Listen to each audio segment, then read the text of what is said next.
which expiration should you choose when you're placing an options trade? That's a question that a lot of options traders are asking themselves when they're placing an options trade. That's why in this video, I wanted to answer that question on which expiration should you choose, regardless if you buy or sell options. And I'll also be giving a summary at the end of this video of everything that we talk about during this video, so make sure you stick until the end of the video so as to understand how to get that summary. And if at any point you learn something or you find this video helpful, please consider subscribing to my channel and liking this video. That would really be a great support and I'd really appreciate it. The first thing to understand when you're willing to choose an expiration, whether a longer dated one like 80 days to expiration or a closer dated one like 20 days to expiration, the first thing to understand is, are you buying or selling an option? Why am I asking this? Well, you must have heard already about what we call the time decay, or it's often referred as theta, the Greek letter. And if not, well, the time decay is just the amount that the options are losing on a daily basis. And that amount that options are losing on a daily basis is becoming bigger and bigger as an expiration is becoming closer and closer. Let's compare, for example, two options in two different expirations.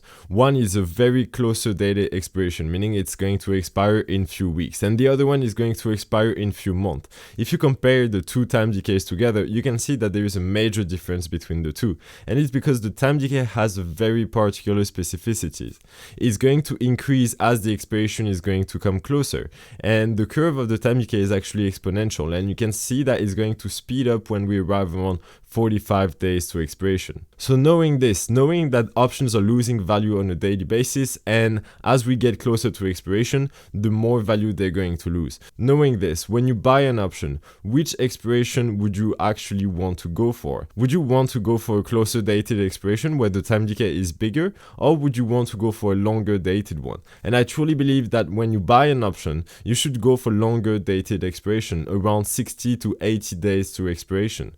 But when you're selling an option, you're essentially taking advantage of the time decay, because every day that passes, options are losing a tiny bit of value, and that's exactly what you want as an option seller. And because you're earning a tiny bit of profit, you should aim for closer dated expirations. But how close should you go when you're selling options? Should you go for 20 days to expiration, 30 days, 40 days, or even maybe 7 days to expiration? And that leads us to the second thing that I really want to talk about in this video, which is called gamma. And gamma is the rate of an option's delta change for every dollar change in the underlying. Gamma is essentially the sensitivity of the stock's movements on your P&L. And its particularity is that the closer we are to expiration, the more your P&L will be sensitive to the stock's movements. Or in other words, the closer we are to expiration, the more volatile will be your P&L, because the more sensitive the option is to the stock's movements. And to make you really understand the effect of gamma on how close you are to expiration,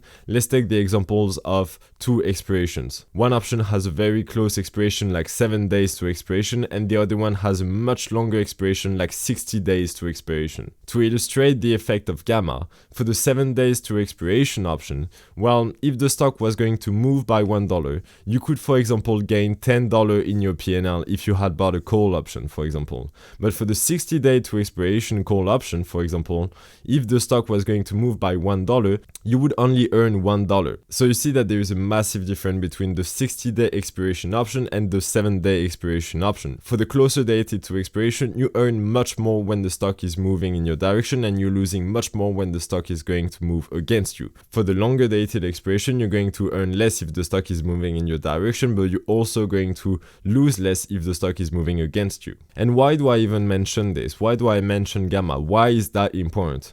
Well, if you're selling options, for example, and you base yourself on what I said before regarding the time decay, meaning that the closer we are to expiration, the bigger the time decay, and the more it's going to benefit option sellers. Well, you could think, why don't I just sell 7-day to expiration options and I benefit from the biggest time decay I can benefit from, and I'm going to make a ton of money like this? Well, that's not really going to happen, because the closer you are to expiration, the more sensitive the option is to the stock's movements, meaning that if you sell a 7-day to expiration option, you might earn more money because of the time decay that is bigger, but the sensitivity of the stock's movements on the option price, you're probably going to experience a very volatile P&L, meaning that because of the stock's movements, your P&L is going to go from $10 to minus $10 to $50 because the stock is going to move. So with those differences in mind regarding the time decay and the gamma, what is best for what? If you're buying an option, when is the best expiration? And when you're selling an option, when is the best expiration. In my opinion, and that really is just my opinion, I think that if you're buying an option, you really have to buy an option that is in a longer dated expiration, around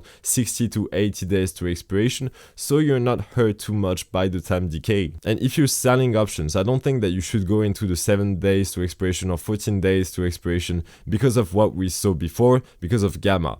And that gamma is often referred as the gamma risk, which is often covered by tasty trade, and that's a very important subject to understand, as I talked about in this video. And 40 to 50 days to expiration is a place where you start to benefit really from the time decay, but you're not too affected by what we call the gamma risk. And after that, it doesn't mean that you can't sell options 7 days to expiration and make money, or buy options 7 days to expiration and still can't make money. It just as a general rule, if you're really trying to benefit from something on the long term, I think it's better for you if you really pick carefully the expirations that you're willing to trade. So on the long term, you have more chances of winning rather than losing. That's really just the purpose of this video. And as promised, I have a summary for you. So it's a really simple table where you can see, based on whether you buy options or whether you sell options, which expiration should you choose based on the time decay and the gamma risk that we just talked about during this video.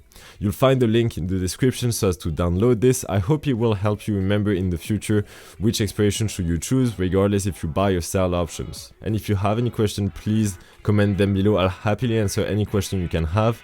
I wish you all the best, and I'll see you in the next video.